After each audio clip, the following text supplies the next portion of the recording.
In just a moment, we're going to get into the advisor client engagement appointment process. That's the A.C.E appointment process, probably the most valuable assembly line you'll ever see for bringing new assets and new clients to your practice.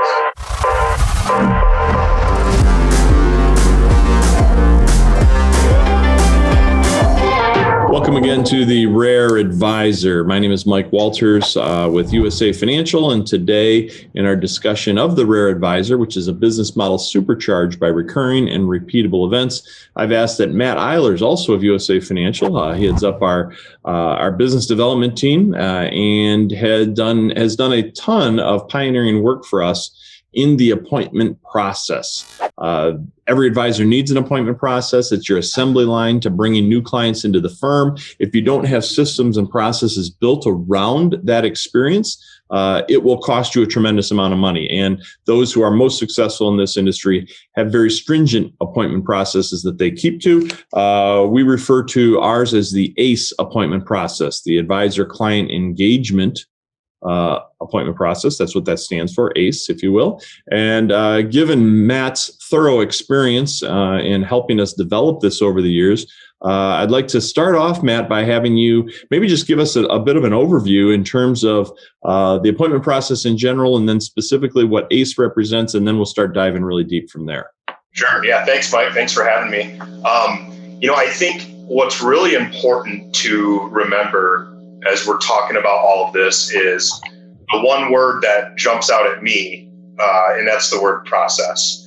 And it's having a process for how you are going to meet with prospective clients, how you're going to engage prospective clients, how you're going to engage with them before meetings, after meetings, all these different things. Process is the biggest word that I think is most important about all this.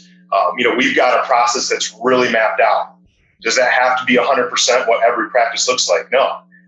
But do we understand that there are a lot of different tools that can be bolted on to help you get better at elements of your first appointment or your second appointment or your pre-first appointment process, all those things. So what I think is most important about any sales and appointment process is that there is an actual process. And what I mean by that is having something that is consistent and repeatable. That's the biggest thing in, coaching hundreds of advisors over the years that I've identified. One of the areas where routinely they'll be frustrated or where they'll be struggling and see that conversions aren't where they want is because of lack of consistency and lack of repeatability. And they're running, face first into meetings and they're all looking different and sounding different than the previous one. So I believe in process. I believe in doing something that's consistent that you have mapped out. Not only does that help you as the advisor get better at your craft and serve your clients better, but it also provides a better roadmap, I believe, for the practice, for junior advisors that are coming in the mix, or anyone else that needs to be able to understand how exactly you engage those clients. And as you know, in the world of succession planning, that's a big deal too, to have a thought out, consistent, repeatable process that someone can pick up and take and then go start doing themselves. Yeah, the key is obviously, we're in an intangible business.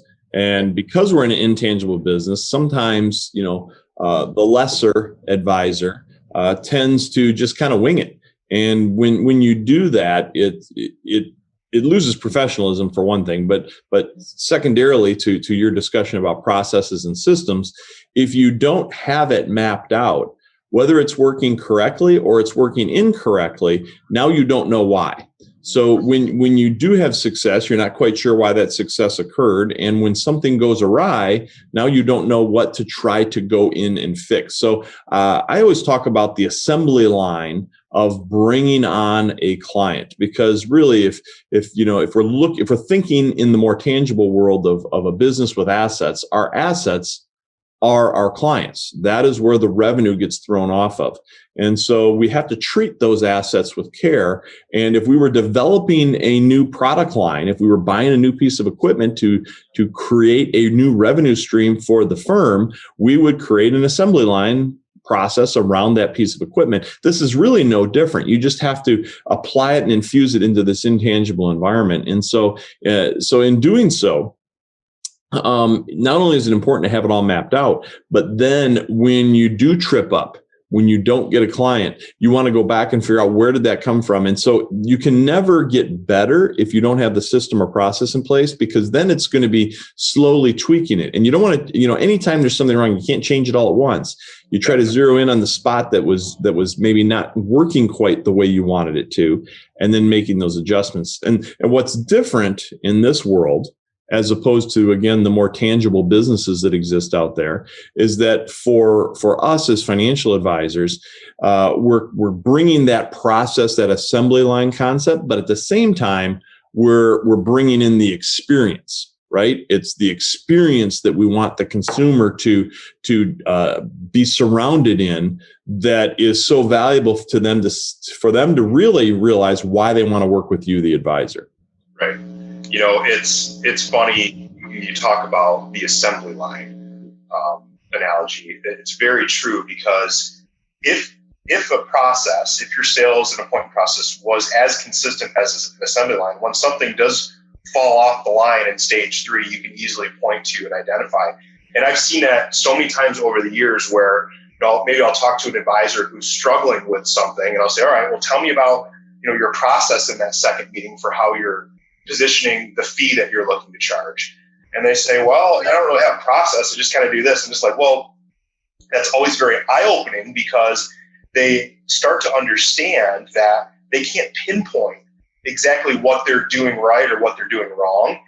But contrasting that with the advisors that I have worked with that have some sort of appointment process, which many out there, most of the time, the really successful advisors do, it's much easier to pinpoint, all right, what's a small tweak that we need to make that could, swing a big door. And that's what it's all about in the world of sales and appointment processes, honing in on what you're already doing very well, leveraging that, and then figuring out what are those small tweaks or adjustments that we need to improve. And we need to improve by way of, an additional tool or just an additional mindset, or as you mentioned, an additional experience, which experience is a huge part of the sales and appointment process, because what advisors strive to do every day here is differentiate.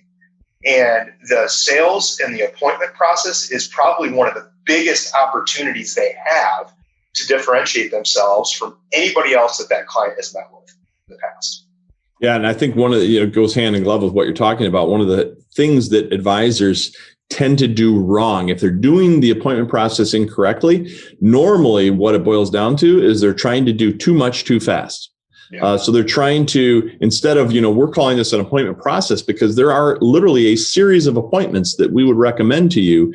And each one of those is very different by design, because it's designed to accomplish different things, different stepping stones along the way. If you try to mash all of that into a one appointment close, your success ratio is going to go in the toilet.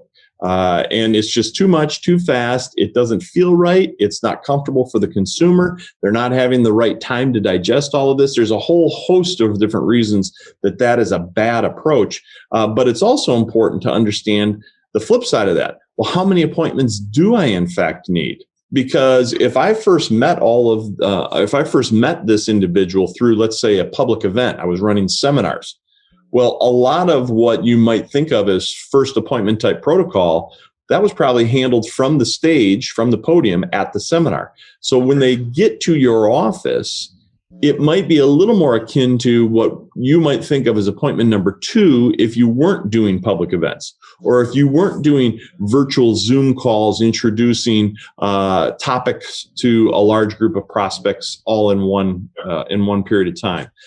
Versus if you get introduced to someone who's not been through any of these previous introductory opportunities with you, and now they truly are coming in, not knowing you, on a first appointment, whether that's live or in Zoom. We have to always mention that nowadays, because people are bringing on clients virtually as quickly, if not quicker, than they are bringing on clients face-to-face anymore. Right. All of these things can still be applied virtually the same way you and I are talking right now. Yeah. And so it's really important to understand, what does your sequence look like? What are you using on the front end? And then how many steps do I need in that process? But I would contend, just for mental note, whenever you're in front of a client and you're having an actual conversation, drop that into your appointment process. That is an appointment in some way, shape, or form. Yeah, totally. And, thinking about the process in total, really what you're looking for is you're looking to accomplish 3 stages of a meeting. And what you just mentioned, how some of those stages could take place in a group format or electronically like this. Stage 1 is going to be the differentiation stage. That's where you are telling a story, telling some sort of a compelling story that differentiates you as the advisor and your process to get them to want to continue. Stage 2 is all about discovery. And that's client discovery, or in this case, prospect discovery. That's asking the questions to be able to get to know them the right way. And when I say asking the right questions, I'm not talking about asking all the questions about their assets and their money. It's asking the questions that you need to know to understand what makes them tick, to understand, the goals that they have, the objectives, the struggles, the challenges, the fears, all these different things. What so many advisors get wrong is they just skip that step entirely and they just jump into talking about the money. Right. So stage 1 is all about differentiation, telling a story. Stage 2, discovery. And then stage 3 is where engagement comes into place. And that's where you're drawing a line in the sand. And what we've really seen as one of the biggest differentiators in that stage over the years is advisors that are positioning services as opposed to products. So stripping products and rates and all of those different things out of the equations, returns, all that, and positioning the beginning of a relationship, building the foundation of that relationship on services that you're providing is much more impactful than positioning a product. Because what we've learned is you're always going to be measured or graded based off of what the foundation of the relationship was when you got started. So if somebody decides that they want to work with you as their advisor and it's because you sold them this product that was supposed to return X%, what happens the year that it doesn't do that anymore? Right. If that was the sole foundation of the relationship. So what we've really been able to help advisors do is push that aside, right?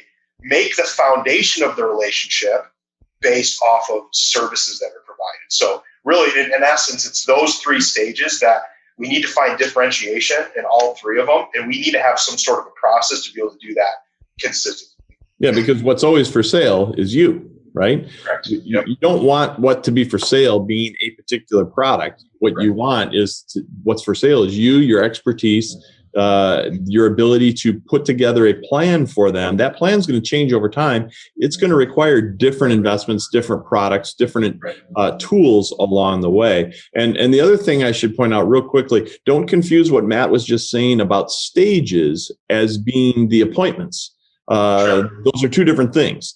Certain stages might happen within certain appointments, but a stage versus an appointment are two different conversations. And we're going to be talking and diving deep on some of the appointment process here in a few moments. But before we wrap up this kind of overall discussion on the topic, Matt, is there anything here that you'd like to bring a little extra attention to before we wrap it up? Well, just to add to something, Mike, that you just mentioned about not confusing stages with separate appointments, you're right. Some of these stages can bleed into one another. Perhaps, you could have a first meeting where you're going through telling your story and differentiating, as well as going through the discovery process that you have mapped out. You could have a situation where the telling of your story and the differentiation is done from the seminar podium, and then discovery is happening in a separate setting. So there's different ways that this can be mapped out. What we have identified is the number of appointments that an advisor runs tends to vary across the industry. And that's not a good or a bad thing. What's important is understanding what that looks like for you and having some consistency around exactly what you're looking to do there. And that's what we try to help advisors accomplish by having those conversations. That's great. So Matt, if I could ask, let's have a couple more discussions that we'll add to this series. And what we'll do is we'll dive deep into what some samples would look like. Here's what a first appointment might look like, and the things you would want to be able to cover, and then a second appointment and so on. Sure. Sound good? Sounds great. Great. Well, everybody, if you enjoy these conversations, if this is something that creates value for you and your firm, just a small favor, please like, subscribe, comment, whether you're watching this by video, whether you're listening to this on a podcast. In either instance, that's what helps us. That's what it's basically our cue to know we're on track with the topics and the content that you want to hear in terms of the Rare Advisor. Again, it's all about recurring and repeatable events, turning your practice into a business. So we'll be back again. Thanks for listening and staying tuned. Talk to you soon.